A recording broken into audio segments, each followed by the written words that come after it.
Welcome to Orange Weekly, and welcome to the Madness. Alongside Mike Waters, I'm Brent. Coming up, what does Syracuse coach Jim Boeheim think about the Orange's chances in March Madness? We'll hear from him coming up during Syracuse Soundbites. But first, I want to hear what you think, Mike. We'll preview this matchup with Baylor coming up a little more in depth down the road here on Orange Weekly. But as Syracuse goes into the tournament, what do you feel is tournament ready for the Orange, or what do you think maybe needs a little work? In terms of tournament ready, I think you got to like the way Frank Howard played down at the ACC tournament. You know, Frank struggled this year. He's had a couple good games here and there, but largely he has struggled off of that foot injury that he suffered in the preseason.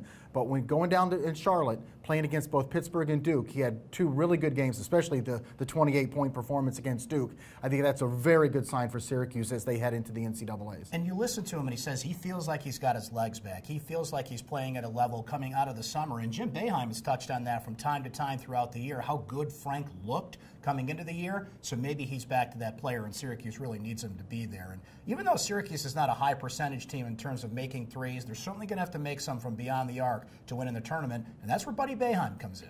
Yeah, Buddy Boeheim played really well down in Charlotte, stepping in for Tyus Battle, who missed both of those games with his bruised tailbone.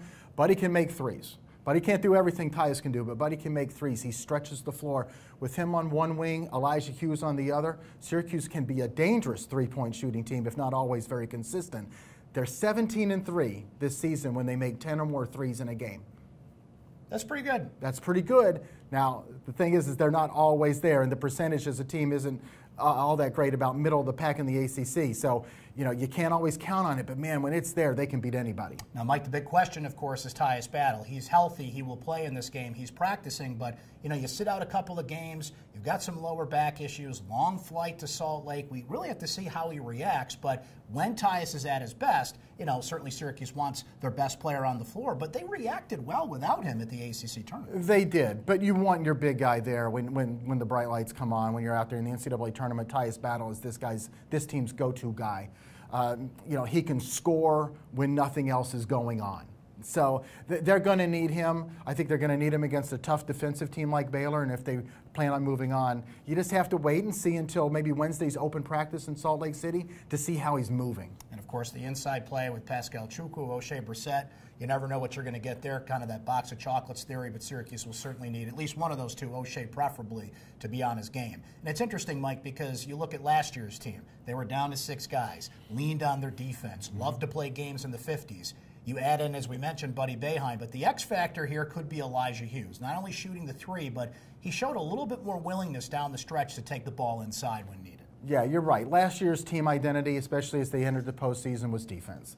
This year, I don't know exactly what the identity of this team is. I don't know if it's a definitive one, but Elijah Hughes does change things. He gives them the shooter that last year's team lacked. And we're not even talking about Buddy Boeheim coming off the bench at this point. So they change a little bit. They are a little bit better offensively. Sometimes they're not quite as locked in defensively, but I think that's part of just changing your dynamic as a team. Last year, Syracuse went from the first 4 to the Sweet 16, but Jim Boeheim feels better about how this team is positioned. Let's hear from the head coach during Syracuse Soundbites.